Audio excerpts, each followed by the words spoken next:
I'm the voice of Safaricom that says, the person you are calling cannot be reached. If you wish to leave a voice message, then please do so after the tone. I'm that voice in your ear. There's now a face.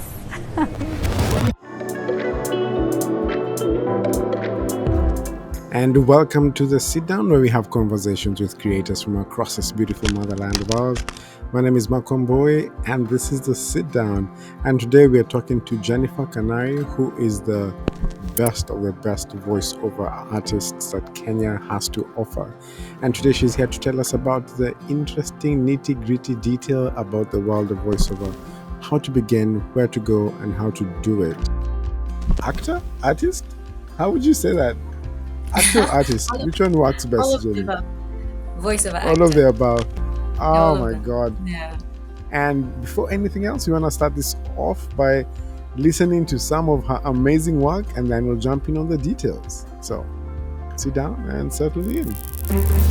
Get ready to lick your TV screen. The Great Bake Off is coming to Kenya, a global phenomenon licensed to over 30 countries. Millions of viewers worldwide have tuned in to watch this entertaining, exciting and heartwarming competition to crown the country's best amateur baker. Prepare to laugh and cry as the bakers battle through challenges in the bake-off tent. The tensions will rise, but will the cakes?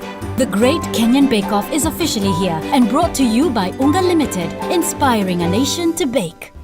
For you, I feel like starting from the process, because I've never had a voiceover artist on this series before. I mean, maybe we even start on who is a voiceover artist. You have to describe someone who's a voiceover artist. So a voice talent or voiceover actor or view actor or view artist, we carry many names, or we're called by many names, is the voice that brings the message of whoever has something to say into the public space professionally and give a character to that voice and speak on behalf of someone else, and make it sound like it's natural, like it's you who wrote that paper, who wrote those words. So I mean, there are so many genres, Mark. You have, from what is very well known, the TV and radio commercials.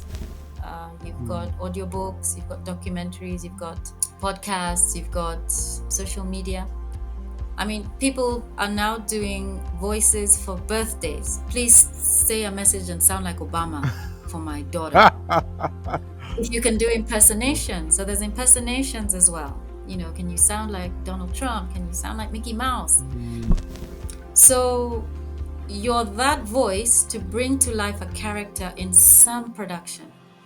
When I enter this space, what are the things that, I guess, tools for trade that are important beyond having a voice? And how do you even know you have the right voice for this at all?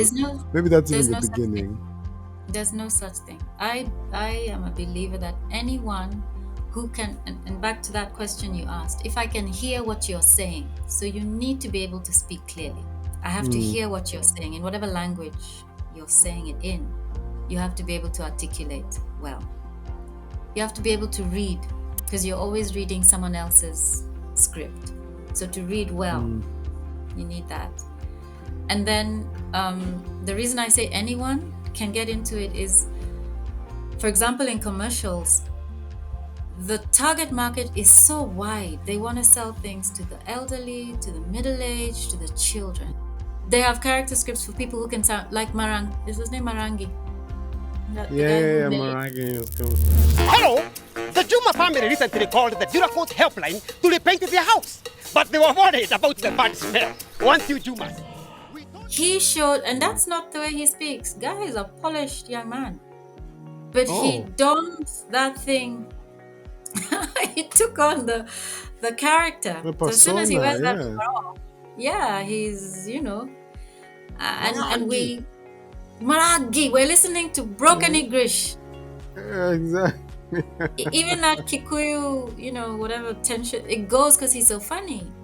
So anyone who is able to personify a script. And what I teach because I also do voice coaching, is there certain things that cause people not to hear you, and it would happen in real life as well. If you're screaming or screeching, people are uncomfortable. So even on voiceover, people are uncomfortable with that. As you do VO, you learn when you can just speak, free like that. There are times when you want to speak a little deeper because the material is more weighty. Today, Spartan Lock. It is my trust you must earn. You are a hunter, yes? At times it's just fun and you just have, like the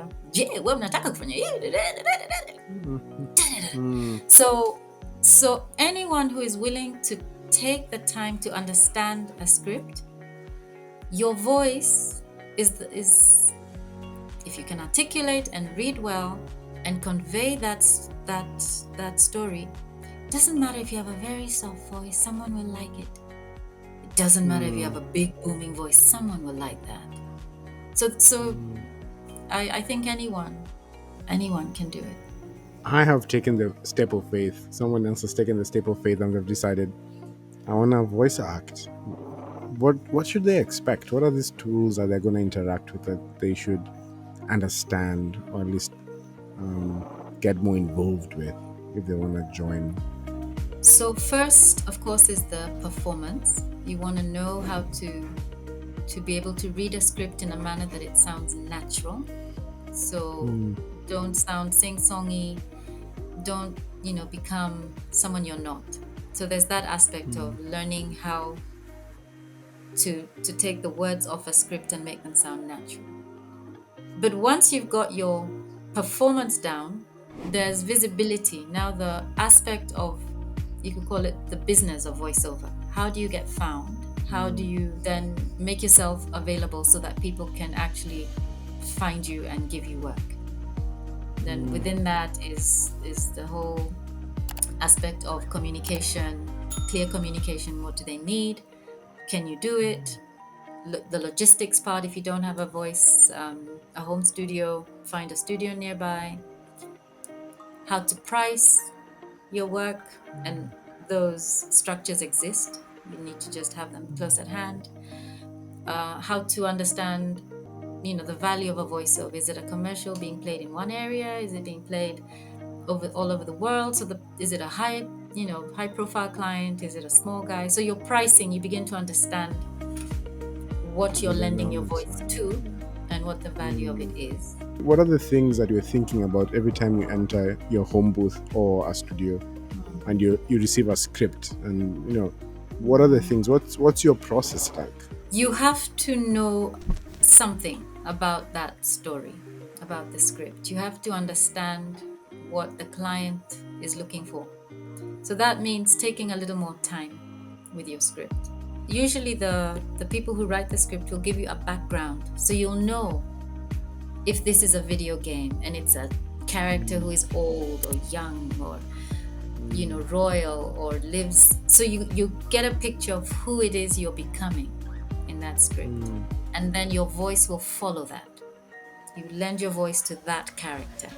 I mean, you've already asked it, but physically, like, how do you transition or transform yourself to match the expectation of your research or of your internalization of the story to sound what is in your head?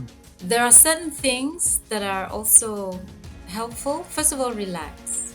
Once you've done the work, relax. That pressure you mentioned, take it off yourself, because a tense voice conveys that tension to the listener, and then you're undoing all your hard work. So relax, take a minute and get into your script, and then ignore everything else and just go for it until the end. Because by then you'll have, it's like music. You'll know you're coming in soft, you're going to have a high, and then you're going to take a left, and then you're going to smoothly finish it. So with practice, you know what you're looking to get out, and you speak with confidence. There are ways to sound confident even when you're not confident, and it's just to speak from a deeper level, a deeper place. Give it 2 or 3 fields. One way may work, and give it another take, and send them all. All right. So my last question for this: auditions, Yeah. because the client doesn't know. I mean, they have an idea of how they want it to sound, and it's not just you. You're probably in a room with like three other amazing voice actors. How do you maneuver that? How do you maneuver that in a way that you're not dying out of the pressure of competition? It's like, I need to do this well. I need to make. Like, how do you maneuver the intensity of auditions? Well, always do your best, but you can only do you. That's all you have. There's a young man, he's not so young anymore, but he's an amazing voice talent. Ronald, he'll kill me. Robert Randall. Robert Randall, when he first came on the scene, he just loves to be playful and act, and he has a naturally deep voice. At his young age, he had a naturally deep voice. On his first audition, all the voices that have ever done anything were in the room. And I think it was a Tusker ad or something, or Coca-Cola, some big name. And so he looked at the room and he said, what he had in his mind to do the standard voice of Coca-Cola or Tusker, what everyone has heard, was what he had wanted to do or thought to do to stand a chance. But when he looked at everyone there, he said, I don't stand a chance here, so I'm just going to give it my twist. And he came from left wing. He gave it a youthful, and they were like, this is what we've been needing. Because he didn't try to sound like fill in the blank. He just took the script, personalized it, and gave it his twist. Oh, Jennifer, thank you so much for sharing so much with us, for opening up that door and allowing us to see behind the curtains about what happens, what's that experience like. All right, thank you so much. We have a lot of these kinds of amazing conversations on creating content, telling amazing stories. So make sure you click that bell button, subscribe to the channel, and see you on the next one.